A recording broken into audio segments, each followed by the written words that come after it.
नमस्कार। जैसा कि आप सभी जानते हैं कि कोरोना काल में और पोस्ट कोरोना काल में लोगों में तनाव, एंजाइटी, डिप्रेशन ये विषय जो है लोगों को काफी परेशान करता रहा है। इसी बीच में एक शब्द निकल के आया, हीलिंग। लोगों के बीच में हीलिंग विषय पे काफी चर्चा होती रही है और अब लोग इस हीलिंग को एज अ थेरेपी यूज कर रहे हैं to come out from depression, anxiety and other mental issues. तो इसी विषय में आज बात करने के लिए हमारे साथ मौजूद हैं ईश्वर गुरुजी, जिन्होंने हार्वर्ड यूनिवर्सिटी से बुद्धिस्ट स्टडी में पीजी किया है और अब परम अंता सुखम के साथ एज ए स्पिरिचुअल गुरु भी वो जुड़े हुए हैं। स्वागत है गुरुजी आपका। Thank you Nidhi, thank you very much. तो गुरुजी, आप हमसे आपसे जानना चाहेंगे कि क्या एनर्जी हीलिंग और आध्यात्मिक स्पिरिचुअलिटी में अंतर है या हीलिंग स्पिरिचुअलिटी का ही एक हिस्सा है? Healing definitely is a part of his spirituality, because I mean, when we talk about spirituality also constitute healing your entire being, right? Because if you cannot really heal your body, then you cannot really attain the higher state of your mind. So that's why healing your body is extremely crucial in the path of spirituality, definitely. Okay, तो अब sir आप बता सकते हैं कि healing मानसिक और शारीरिक स्वास्थ्य को किस तरह से लाभ पहुंचाता है? Few decades ago, there was a kind of a paradigm, in Western academia, let's say Western psychology, that body and mind are different. Now, in last decade, I would say, a little bit more than last decade, we have this idea that body and mind are not different. That's why we call psychosomatic. Yeah. So it's when we want to treat a person, then we have to treat the person as a whole in terms of body and mind. So without the body being healed, it will be difficult for the mind to heal, and vice versa as well. If the mind is not healthy enough, then it will also impact your body. So that's why we have to consider the body and mind as a composite whole, rather than these are two separate parts, and then treating them in an isolated way is not going to really help the holistic healing of a person. That's why that's very crucial now, and that has become now slowly the kind of a paradigm in Western energy healing and Western psychotherapy as well. Slowly, it hasn't taken the mainstream yet, but slowly it's happening. Okay, thank you. आजकल ये sound healing है, vibrations हैं, ये आपका ध्यान की क्रिया में काफी ज्यादा यूज होने लगा है, साथ में हीलिंग के भी। तो किस तरह से इसका इस्तेमाल होता है? Sound, as we know, in our spiritual tradition, whether it might be Buddhism or Hinduism, we do use mantras. Yeah, mantras has been an integral part of our spiritual path. So that's why sound does impact different layers of our existence. Our social existence, our psychological existence, our spiritual existence. So by tapping to certain vibrations, certain frequencies, we can totally alter the state of our being, actually, not only the state of our consciousness, but the state of our being. That's why sound healing definitely has a very bright perspective, I would say. And then it has not become a mainstream healing system yet, but I think the more people will be aware about this kind of healing system, it will definitely bring about a new vista of healing in the world, specifically in South Asia, I would say. You mentioned that it's not a mainstream yet, but it is not, yes. You have studied in Western countries and now sound healing का आजकल जो हम mainstream में लाने के लिए हम इस्तेमाल जो कर रहे हैं, Western countries में it became a profession. So how it will develop in the Eastern countries like Nepal and India? What's the future of sound healing in Nepal? Thank you, Nidhi, for the question. I mean, in West also, it has not been accepted as a mainstream healing system, obviously. Yeah, I'm now talking about general medicine, which has not accepted alternative medicine yet. But even within the field of alternative medicine, sound healing has not taken up, the mainstream, right? Because people are not yet aware about sound healing. No, I mean, some people are aware and they are taking the benefit, reaping the benefit of sound healing.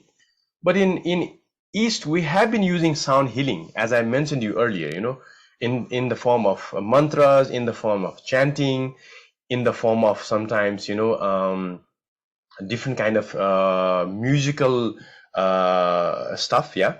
But the kind of sound healing that has taken up in the therapeutical world has to be brought into the mainstream alternative healing as well, yeah. So that's why it will come about when people will be aware about it, when people will know that it can definitely impact our being, it can definitely heal those aspects of our existence that cannot be addressed by mainstream healing, or let's say psychotherapy, cognitive behavioral therapy, and those kind of stuff. But it has to be brought about into the aware of the general Indian psyche, let's say, or general South Asian psyche. It has not been brought into awareness yet, and that's our work probably. Antah Sukham is trying to do that. Yes.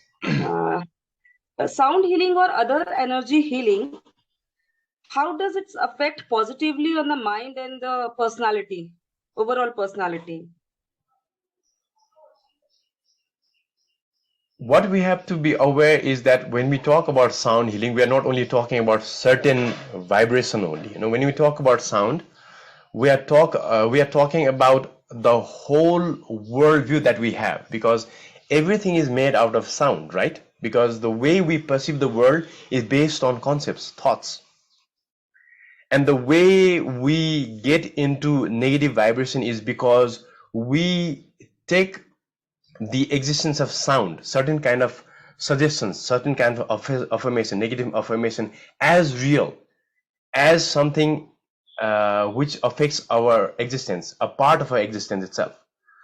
And what sound healing does is that the blockage that has been created by these kind of negative affirmations will be somehow opened up by helping the recipient, the client, to release those kind of blockages to different kind of sound frequencies that are in fact available in our nature, but we are not aware of. So that's why by amplifying those kind of sound frequencies and then hitting that specific blockages in our nadis, in our channels and in our system, it will open up those blockages. It's not eventually going to make us totally free from all of negativities forever, because our habitual tendencies that we have developed through a period of time is going to again accrue those kind of negativities. So sound healing should be taken as something which is going to help us right now to release those kind of blockages that we have accrued, that we have kind of accumulated in our system. But we have to definitely take up a kind of a sustainable lifestyle, which will encompass techniques like meditation or some kind of contemplative practice. So sound healing, I would say, would show us the possibilities within ourselves. Open up this thing in our system and show the possibilities. But we have to also understand that sound healing in itself would not solve everything permanently, yeah. It will definitely open up and then show us the possibilities within ourselves, so that actually what we are holding on to is not real. But at some point we have to take up a kind of a sustainable life, something that would rely on our own healing process, the process that will come from within ourselves. Okay, that means you're telling about the sustainable life. That means sound healing is for everybody, for all age group, and it is a continuous process that definitely, yes. What I'm trying to say is that sound healing can definitely help us all in terms of different aspects of our issue that we are facing in this 21st century. Specifically the big one is stress, right? And stress kind of clogs up our system, our psyche, our thinking process, specifically the negative kind of tendencies, the inferiority complex. and sometimes even the superiority complex that we might have. Yeah. And then those kind of complexes will block our system, and sound healing will definitely come handy in terms of opening up those kind of the blockages. And it does not really have to do with certain age group.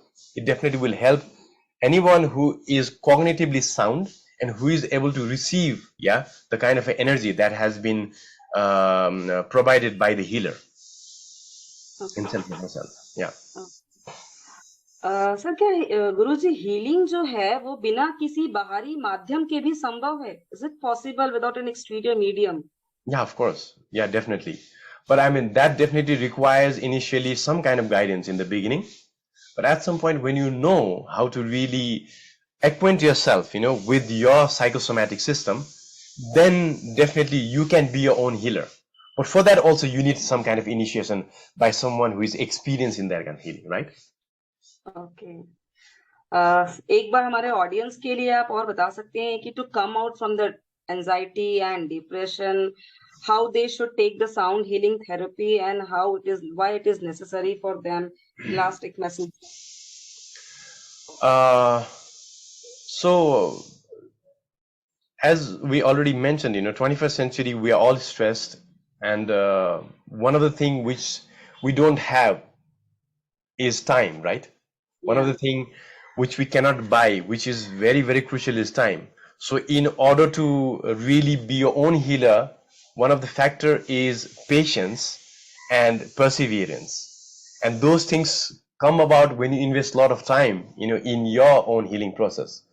So in order to initiate you into, that process, sound healing will provide you a very safer environment, आपको एक environment create करती है जहां पर आप जाके आप healing ले सकते हैं, and you don't have to do much in sound healing. You just have to be receptive and open. आपको खुला होना है और receptive होना है. Once you do that, you will be able to see that there are so many amazing aspects of your own being that has not yet been explored, that has not yet been actually appreciated well. And our stressful life does not allow that kind of thing to happen right now. Yeah. So what sound healing will do is actually give you a kind of a perspective to actually appreciate your own being, to see that actually you need to appreciate, you need to love your existence, which we don't normally do right now, because everything is about time, everything is about really making money, and not really caring about your inner existence. It's only about the outer outlook, the outer existence out there. So sound healing in a way would kind of open up that aspect of your existence, I think. Okay. Just we are running round the clock, all are running, and we have to be calm, and just is the process of feeling what you had mentioned, I think. It's the process of feeling. Okay. Yeah. Nice to talk to you.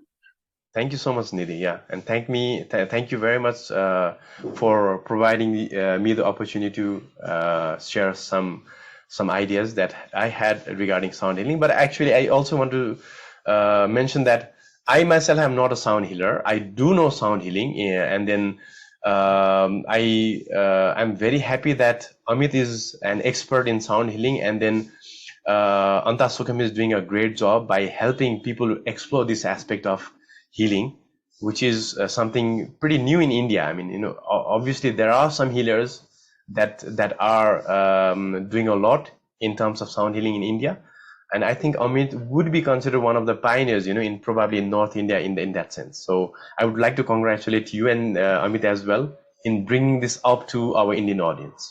So thank you very much. Thank you and your gratitude. Thank you so much. Thank you.